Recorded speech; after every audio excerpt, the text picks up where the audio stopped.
Hey kids, do you know what today episode of Grandma Tales is all about? Tell Yes, us, Grandma, who is it Grandma. about? Tell us, please. It's about a sweet deaf girl named Sierra in a story called When Silence Speaks the Loudest. Our story begins. On the day of 8-year-old Sierra's surgery, her parents sat in the hospital cafeteria, sipping bitter coffee. Mr. Lumumba kept sighing, as he had been for weeks. I still can't believe our baby girl is deaf. He said, running a hand through his already messy hair. How did this happen?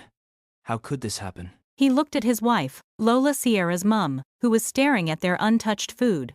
Both Sierra's parents had not eaten well for so long because of the surgery. Their daughter Sierra was born prematurely and was placed in an incubator. When the nurse brought her to Mr. Lumumba, he noticed that she wasn't crying like the other babies. When he gently tapped her back, she didn't react.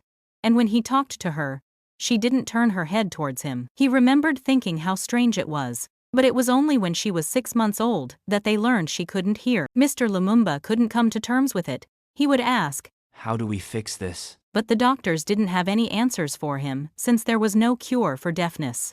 So he turned to herbs and local healers, but none of them could help. He felt like giving up. But he kept on trying to look for solutions for his daughter's problem. Lola was different. She was more receptive and ready to accept Sierra as she is, so she just researched everything about deafness, learning sign language, and attending every medical appointment. She threw herself into her daughter's world, becoming an advocate, a warrior. But Mr. Lumumba couldn't do the same. He refused to learn sign language. He refused to enter Sierra's world.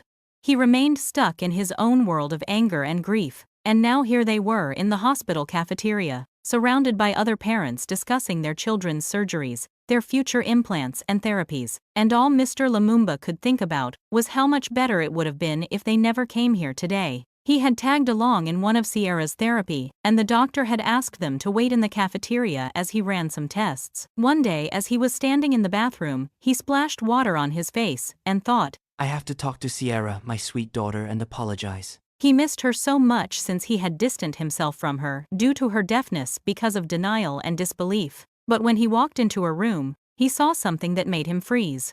Lola was signing to Sierra, and Sierra was signing back. She was telling her mother about her day and about school, about her friends, and Lola was hanging on to each word. Mr. Lumumba watched them for a while, tears welling up in his eyes. He wanted to join them, to be a part of this beautiful moment. But he didn't know how. He didn't know any sign language. Sierra must have sensed his presence because she turned towards him. She mouthed, Hi, Daddy. and in that moment, something inside Mr. Lumumba snapped. It was as if a light bulb went off in his head. Of course. He had to learn. For his daughter's sake. As he walked towards them, he mouthed, Hi. Can you teach me? looking back and forth between her and her mother. Sierra smiled and nodded. And for the first time in 10 years, Mr. Lumumba felt a smile tugging at his own lips. As Lola began teaching him basic sign language, Mr. Lumumba knew that this was just the beginning. He had so much to learn, so much to make up for. But he was determined. He would learn every sign, every word, every phrase. He would learn everything for his daughter, because sometimes silence can speak the loudest. And in their case, it was a language of love.